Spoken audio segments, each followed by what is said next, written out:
नमस्कार साथियों, स्वागत है आप सभी का अपना YouTube चैनल संस्कृत डिपार्टमेंट में।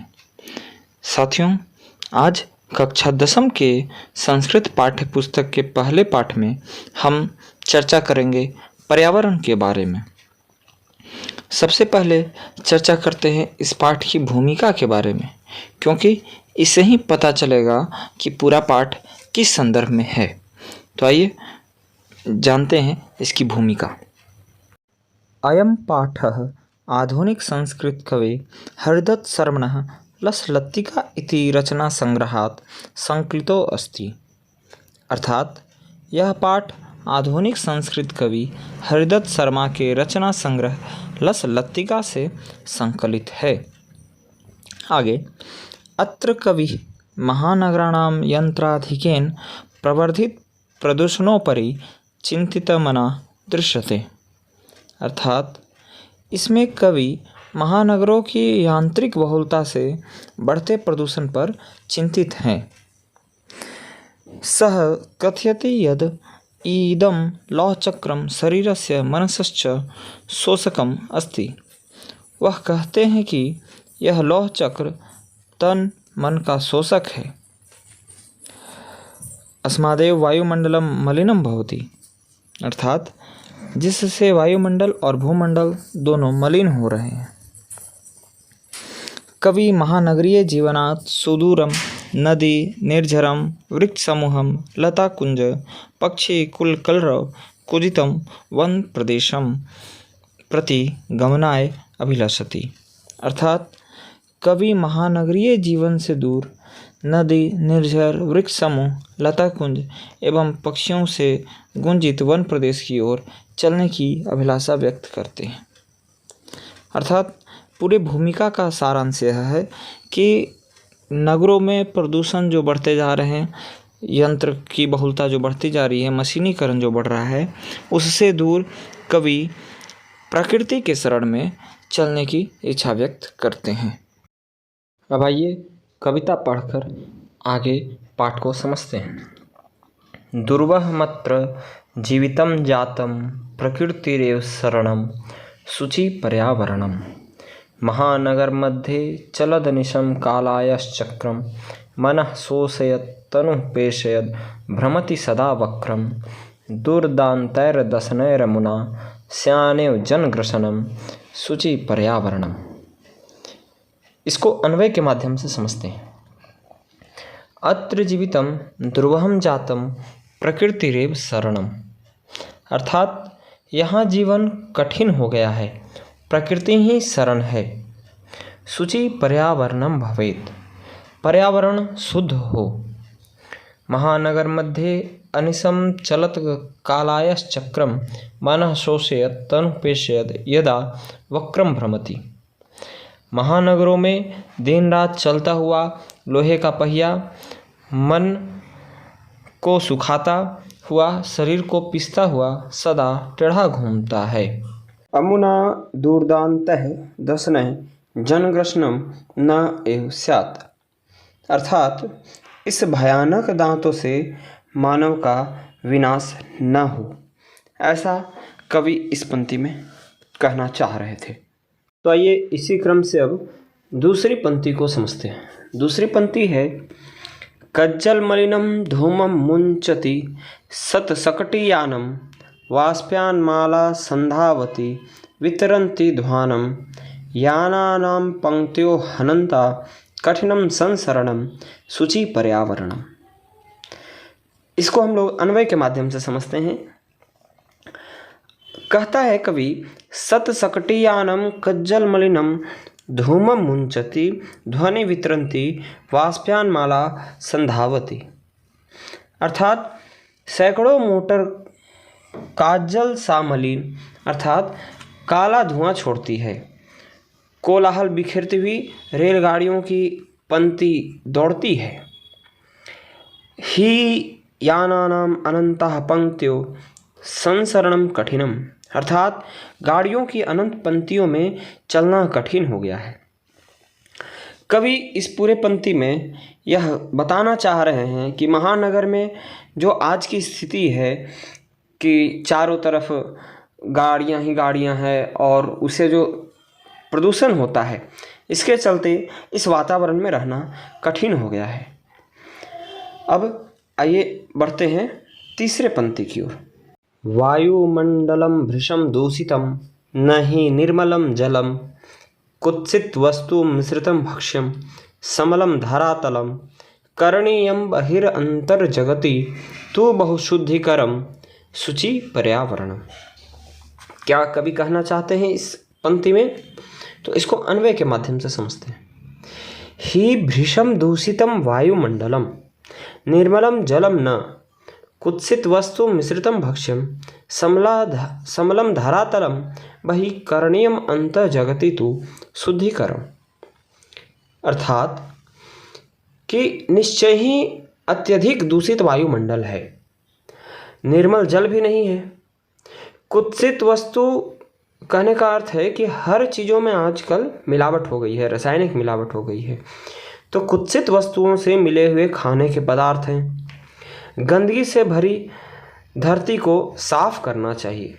संसार में अंदर और बाहर अधिक शुद्ध करना चाहिए। अर्थात हमें अंदर और बाहर दोनों शुद्धिकरण करने की आवश्यकता है। चौथे पंक्ति की तरफ बढ़ने से पहले साथियों एक बात ध्यान रखें कि आप सभी श्लोकों का अन्वय जरूर लिखें। परीक्षा में अन्वय पूछा जाता है। अब आइए बढ़ते हैं चौथे पंक्ति की ओर। कंचित कालम नयमाम स्मात् नगरात् बहुदूरम प्रपश्यामि ग्रामान्ते निर्झर नदी पयः पूरम एकांते कांतारे क्षणमपि मे स्यात् संचरणम शुचि पर्यावरणम। इसका अर्थ अन्वय के माध्यम से समझते हैं। अन्वय कहता है अस्मात् नगरात् बहुदूरम कश्चित कालम मानय। अर्थात हमारे नगर से बहुत दूर कुछ समय के लिए मुझे लेके चलो, बहुत दूर ले चलो। ग्रामांते निर्झर नदी पयः पूरम प्रपश्यामि।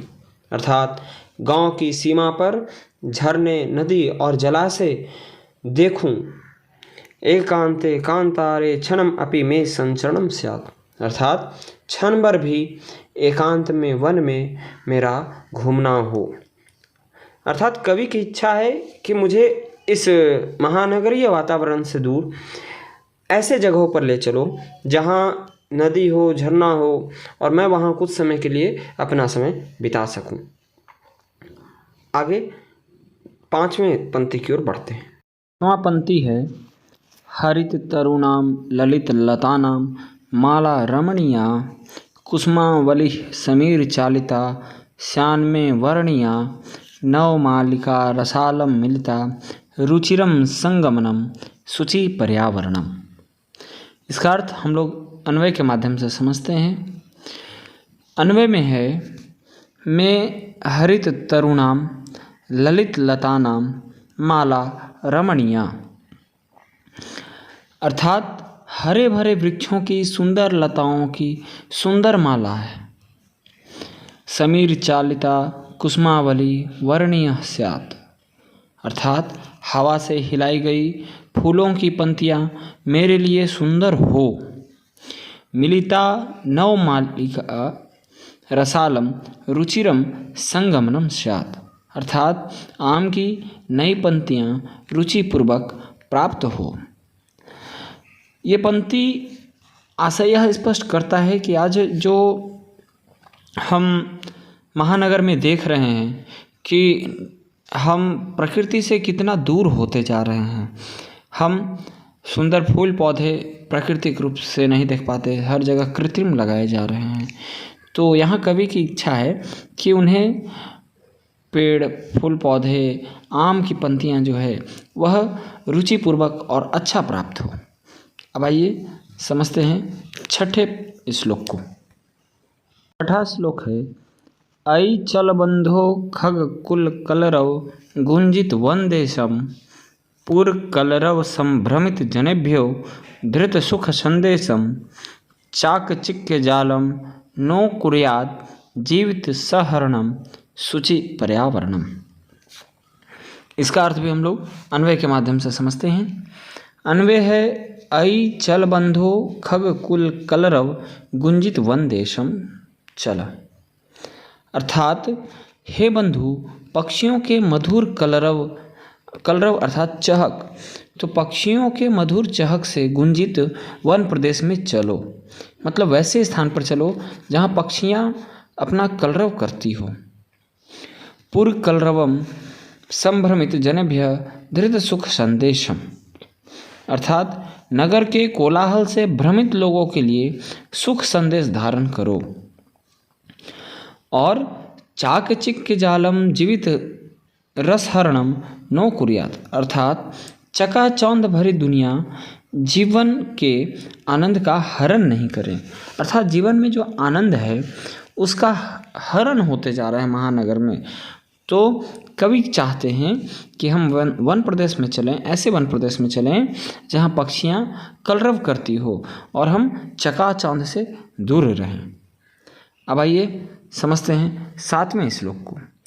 7वां श्लोक है, प्रस्तर तले लता तरुगुल्मा नो भवन्तु पिष्टा पासानि सभ्यता निशग्रे श्यान समाविष्टा मानवाय जीवनम कामये नो जीवन मरणम शुचि पर्यावरणम। इसका अर्थ भी अन्वय के माध्यम से समझते हैं। कवि कहना चाहते हैं लता तरु गुल्मा प्रस्तर तले पिष्टा न भवन्तु। अर्थात लताएं, पेड़ तथा झाड़ियाँ पत्थरों के नीचे न पिसे, पत्थरों के नीचे न दब जाए। आगे पाषाणी सभ्यता निसग्रे समाविष्टा न स्यात्। अर्थात प्रकृति में पाषाणी सभ्यता का समावेश न हो, प्रकृति के अंदर पाषाणी सभ्यता न आए। और अगला है मानवाय जीवनम कामये जीवन मरणम नो कामये। अर्थात मानव के लिए जीवन की कामना करता हूँ, जीवित रहता हुआ मृत्यु की कामना नहीं करता। आज शहरी चकाचौंध की दुनिया में लोग चकाचौंध के पीछे इतना भाग रहे हैं कि वो अपने जीवन की परवाह भी नहीं कर रहे हैं। तो कवि कह रहे हैं कि मानव के जीवन की कामना है, जीवित रहते हुए मरने की कामना नहीं है। तो साथियों, इस प्रकार हमने 7 पंक्ति का अर्थ समझा। अगर किसी पंक्ति का अर्थ नहीं समझ में आया आप कमेंट में ज़रूर पूछें। आइए अब करते हैं इस पाठ से संबंधित अभ्यास कार्य। ये हैं आपके कुछ शब्दार्थ जो पाठ्य पुस्तक में दिए हुए हैं। इन्हें पढ़ लेने से आपको पाठ और अच्छी तरह से समझ में आएगा। आइए अब करते हैं अभ्यास। पहला है एक पदेन उत्तरत। अर्थात सभी प्रश्नों का उत्तर एक पद में ही देना है। पहला प्रश्न है अत्र जीवितम कीदृशम जातम। यहाँ जीवन कैसा जा रहा है या कैसा बीत रहा है। तो इसका उत्तर क्या होगा? दुर्वहम। दुर्वहम अर्थात कठिनाई से। अगला ख है अनिशम महानगर मध्ये किम प्रचलति। दिन रात महानगर में क्या चलता है। तो इसका उत्तर हो जाएगा कालाय चक्रम। ग है कुत्सित वस्तु मिश्रितम किम अस्ति। अर्थात जो वस्तुएं हैं वह किस में मिलाया गया है। तो इसका उत्तर हो जाएगा भक्ष्यम। खाने वाले वस्तुओं में मिश्रण किया गया है, मिलाया गया है, मिलावट हुआ है। घ है अहम कस्मै जीवनम कामये। हम लोग किसके जीवन की कामना करते हैं। तो इसका उत्तर हो जाएगा मानवाय। अंग है केशाम माला रमणीया। अर्थात किसकी माला रमणीय है। तो इसका उत्तर हो जाएगा ललित लतानम। नए जो लताएं हैं उनकी माला रमणीय है। तो इस प्रकार आपका एक पदेन उत्तरत समाप्त हुआ। आप एक बार पुनः मिला लें पांचों का उत्तर। आते हैं दूसरे अभ्यास कार्य की ओर। अधोलिखितानां प्रश्नानां उत्तराणि संस्कृत भाषाया लिखत। अर्थात नीचे दिए गए प्रश्नों का उत्तर अब पूर्ण वाक्य में देना है आपको। पहला है कवि किमर्थम प्रकृति शरणम इच्छति। कवि क्यों प्रकृति के शरण में जाना चाहते हैं। तो इसका उत्तर होगा धरातले दुर्वहम जीवितम जातम अतः शुद्ध वातावरणे प्रकृति शरणम इच्छति। अर्थात कवि, प्रश्न था कि कवि क्यों जाना चाहते हैं प्रकृति की शरण में, तो इसका उत्तर है कि धरातल पर जीवन जो है दुर्लभ हो गया है, बहुत कठिनाई से बीत रहा है, इसीलिए कवि शुद्ध पर्यावरण के लिए प्रकृति के शरण में जाना चाहते हैं। ख है कस्मात् कारणात् महानगरेषु संसरणं कठिनं वर्तते। किस कारण से महानगर में जीवन कठिन हो गया है, तो इसका उत्तर होगा मार्गेषु यानानाम् अनन्ताः पंक्तयः सन्ति अतः महानगरेषु संसरणं कठिनं वर्तते। जो रास्ते हैं, रास्तों में यानों की अर्थात गाड़ियों की अनेक पंक्तियाँ हो गई हैं, तो इसके कारण महानगर में जीवन कठिन हो गया है। महानगर में प्रदूषण का एक मुख्य कारण वहाँ की गाड़ियाँ भी हैं। ग है अस्माकं पर्यावरणे किं किं दूषितम् अस्ति। हमारे पर्यावरण में क्या क्या दूषित है, तो इसका उत्तर होगा अस्माकं पर्यावरणे वायुमंडलम जलम भक्ष्यम धरातलम च दूषितम अस्ति। हमारे पर्यावरण में वायुमंडल दूषित है, जल दूषित है, खाने की वस्तुएं दूषित है और यह धरती दूषित होते जा रही है।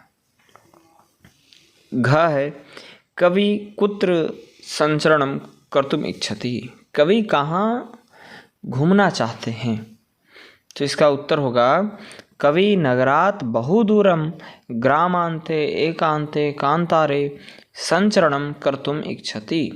अर्थात कवि नगर से बहुत दूर गांव के किनारे में एकांत में जंगलों में घूमना चाहते हैं।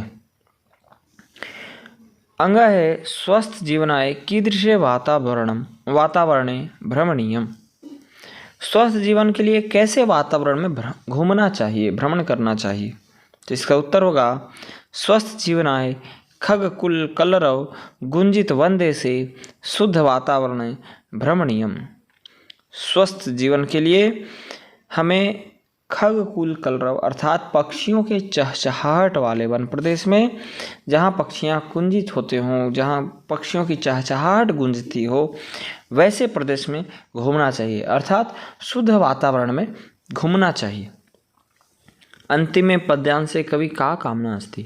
हमारा जो पाठ है उसके अंतिम पद में कवि की क्या इच्छा है, तो इसका उत्तर है अंतिमे पद्यांश से कवे कामना अस्ति यत् पाषाणी सभ्यता निसर्गे समाविष्टा न स्यात् मानवाय च जीवनस्य कामना अस्ति। अंतिम पद्यांश में कवि कहते हैं कि हमारा जो युग है अर्थात प्रकृति जो है वह पाषाणी सभ्यता में समाप्त न हो जाए, उसके नीचे न दब जाए और मानव के जीवन की कामना की है। तो इस प्रकार आपका अभ्यास का द्वितीय क्रम भी समाप्त हो गया। इसमें प्रश्नों का पूर्ण उत्तर आपने दिया। अब आते हैं तीसरे अभ्यास कार्य की ओर। तीसरा है संधि व संधि विच्छेदम कुरुतः, अर्थात संधि या संधि विच्छेद करें। तो मैंने पहले ही कर दिया है, लेकिन फिर भी आपको एक बार बता दें। पहला है प्रकृति जोड़ रिक्त स्थान बराबर प्रकृति रेव। तो इसमें प्रकृति जोड़ क्या हो जाएगा, एव, विसर्ग संधि के कारण यहाँ एव हो जाएगा। इसके बाद स्यात् जोड़ रिक्त स्थान जोड़ एव बराबर स्यान्नेव। तो यहाँ त का पंचम वर्ण के कारण स्यान्नेव हुआ था, इसलिए न जोड़ एव हो जाएगा। ग है हयनंता, इसका संधि विच्छेद करना था, तो क्या हो जाएगा ही जोड़ अनंता। घ है बहि जोड़ अंतः जोड़ जगति। तो तीनों को संधि करने पर हो जाएगा बाह्यंतर जगति। पाठ में दिया है यह शब्द। अंग है अस्मात् नगरात्, इसका संधि विच्छेद करना है, तो क्या हो जाएगा अस्मात् जोड़ नगरात्। च है सम जोड़ चरणम, तो सम जोड़ चरणम हो जाता है संचरणम। क्या हो जाता है संचरणम। छ है धूमम जोड़ मुंचति, तो संधि करके हो जाएगा धूमम मुंचति। प्रकार आपका संधि या संधि विच्छेद संपन्न हो गया। अब आते हैं अभ्यास के चौथे क्रम में, जिसमें दिया है अधोलिखितानाम अव्ययानाम सहायताया रिक्त स्थानानि पूरयत। अर्थात नीचे जो कुछ शब्द दिए गए हैं उनकी सहायता से पूरे वाक्य भरना है। और ये शब्द कैसे हैं? अव्यय हैं साथियों। अव्यय आप जानते हैं, संज्ञा सर्वनाम लिंग वचन आदि के कारण कोई परिवर्तन नहीं हो तो उसे अव्यय कहते हैं। तो अव्यय की सहायता से ये सारे शब्दों को हमको रिक्त स्थान में भरना है। पहला है इदानीम वायुमंडलम रिक्त स्थान प्रदूषितम अस्ति। यहाँ वायुमंडल, अभी वायुमंडल क्या है? बहुत प्रदूषित है। तो बहुत को संस्कृत में भृशम कहते हैं और बहुत क्या है? अव्यय है।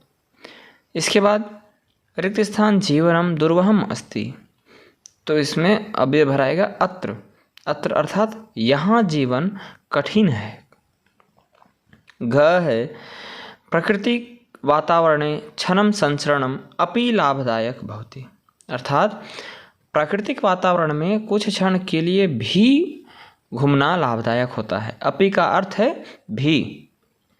घ है पर्यावरणस्य संरक्षणम रिक्त स्थान प्रकृति आराधना। तो इसमें भराएगा एव। एव का अर्थ होता है ही। पर्यावरण का संरक्षण ही प्रकृति की आराधना है। तो एव का अर्थ क्या है? ही। ये सारे शब्द साथियों अव्यय हैं, ध्यान रखेंगे आप। अंग है रिक्त स्थान समय से सदुपयोग करणीय। तो इसका उत्तर क्या हो जाएगा? सदा। सदा समय का सदुपयोग करना चाहिए। च है भूकंपित समय रिक्त स्थान गमने उचितम भवति। भूकंप के समय रिक्त स्थान जाना उचित होता है। तो कहाँ जाना? बाहर। तो बाहर भी अव्यय है। बहि गमने उचितम भवति। इसके बाद रिक्त स्थान हरितिमा रिक्त सूची पर्यावरण। तो इसमें हो जाएगा, एक जगह हो जाएगा यत्र और एक तत्र। जहाँ हरितिमा है, जहाँ हरियाली है, वहाँ पर्यावरण शुद्ध होगा। तो इस प्रकार सारे अव्ययों की सहायता से हमने वाक्य को पूरा किया। ये सारे अव्यय आप याद रखेंगे, क्योंकि परीक्षा में अव्यय चुनने के लिए या अव्यय से वाक्य बनाने के लिए आता है, तो आप इसका सहयोग ले सकते हैं। अब आइए आते हैं अभ्यास के पाँचवें क्रम में। पाँचवा क्रम क्या है? पाँचवा क्रम है हमारा अधोलिखितानाम पदानाम पर्याय पदम लिखत। पर्यायवाची आप जानते हैं, सभी का पर्यायवाची लिखना है। सलिल का अर्थ होता है जल, तो इसका पर्यायवाची हो जाएगा जलम। आम्रम का रसालम। वनम का कांतारम। कांता अर्थात जंगल। शरीरम तनु। तनु का अर्थ भी शरीर होता है। कुटिलम वक्रम। कुटिल मतलब भी टेढ़ा, वक्र भी टेढ़ा। पाषाणम का प्रस्तरम। पाषाण अर्थात पत्थर। अब आइए अभ्यास के छठे क्रम में उदाहरणम अनुसृत्य पाठात् चित्वा च समस्त पादानि समासम च लिखत। अर्थात जैसा उदाहरण दिया गया है उसी अनुसार हमें सामासिक पद या सामासिक पद बनाना है और समास का नाम लिखना है। तो यहाँ उदाहरण दिया है, उसी अनुसार से हमने पहले लिखा हुआ है। आप इसको देख करके लिख लें। जैसे क तो दिया हुआ उदाहरण में मलेन संहितम का क्या हो जाएगा? समासिक पद समलम। और कौन सा समास है? अव्ययी भाव समास। ख है हरितः च ए तरबः। अर्थात हरा है जो पेड़, तरु। तो क्या हो जाएगा? हरित तरुणाम। और कौन सा समास है? कर्मधारय समास। समास आपने पहले भी पढ़ा होगा। ग है ललितः च या लता। ललित है जो लता। तो क्या हो जाएगा? ललित लता नाम। कौन सा समास? कर्मधारय समास। घ है नवा मालिका। तो नए फूल। तो इसका समासिक पद हो जाएगा नवमालिका और इसका समास हो जाएगा कर्मधारय। अंगा है धृत सुख संदेशम एन। धृत सुख संदेश है जो। तो क्या हो जाएगा? धृत सुख संदेशम। और ये कौन सा समास है? बहुव्रीहि समास। इसके बाद कज्जलम इव मलिनम। काजल जैसा मलिन, तो कज्जल मलिनम। और कौन सा समास है? कर्मधारय समास। 6 है दुर्दांतः दशनय। दुर्दांतः दशनय को ही संधि विच्छेद करके समासिक पद बना देना है। संधि करके क्या हो जाएगा? दुर्दांत दशनय। और कौन सा समास है? कर्मधारय समास। इस प्रकार आपका छठा क्रम भी समाप्त हो गया। अब आगे बढ़ते हैं। अगला और अंतिम अभ्यास है आपका रेखांकित पदमाधृत्य प्रश्न निर्माणम कुरुतः। जो रेखांकित है उनके स्थान पर प्रश्नवाचक शब्द लगाना है। पहला है सकटियानम कज्जल मलिनम धूमम मुंचति। सैकड़ों गाड़ियाँ काजल जैसा मलिन धुआं छोड़ती है। तो इसका प्रश्न क्या होगा? कैसा धुआं छोड़ती है? तो इसका उत्तर हो जाएगा, अर्थात प्रश्न करना है आपको, सकटियानम कीदृशम धूमम मुंचति। कज्जल मलिनम की जगह क्या हो जाएगा? कीदृशम। इसके बाद उद्याने पक्षिणाम कलरवम चेतः प्रसादयति। उद्यान में अर्थात बगीचे में पक्षियों का कलरव जो है मन को प्रसन्न करता है। तो यहाँ पक्षी नाम की जगह क्या हो जाएगा? केशाम। किसका कलरव? केशाम। ग है पाषाणी सभ्यताम लता तरुगुल्मा प्रस्तर तले पिष्टा सन्ति। पाषाणित सभ्यता में फूल पेड़ पौधे झाड़ियाँ जो है वह पत्थरों के तले पिसा रहे हैं। तो यहाँ लता तरुगुल्मा की जगह हो जाएगा के। किसके नीचे या कौन है या किसके नीचे पिसा रहे हैं? तो पाषाणी सभ्यता के प्रस्तर तले पिष्टा सन्ति। कौन पिसा रहे हैं? घ है महानगरेषु वाहनानाम अनंता पंक्तियाँ धावन्ति। महानगर में वाहनों की अनेक पंक्तियाँ दौड़ती है। तो यहाँ हो जाएगा कहाँ? कुत्र वाहनानाम अनंता पंक्तियाँ धावन्ति। कहाँ वाहनों की अनेक पंक्तियाँ दौड़ती है? सभी जगह आपको प्रश्न निर्माण करना है। अंग है प्रकृत्याः सन्निधौ वास्तविकम सुखम विद्यते। प्रकृति का सानिध्य ही वास्तविक सुख है। तो किसका सानिध्य? तो यहाँ हो जाएगा कस्याः सन्निधौ वास्तविकम सुखम विद्यते। यहाँ कस्य नहीं होगा साथियों, कस्या होगा, क्योंकि प्रकृत्याः जो है स्त्रीलिंग शब्द है, इस चलते प्रकृत्याः की जगह हो जाएगा कस्याः। कस्याः सन्निधौ वास्तविकम सुखम विद्यते। किसका सानिध्य ही वास्तविक सुख है? तो उत्तर हो जाएगा प्रकृत्याः। तो इस प्रकार आपका पूरा प्रथम पाठ का अभ्यास कार्य संपन्न हो गया। आपको यदि इस पूरे पाठ में कोई समस्या हो तो कमेंट सेक्शन में ज़रूर पूछें। यह वीडियो आपको कैसा लगा हमें ज़रूर बताएं। धन्यवाद।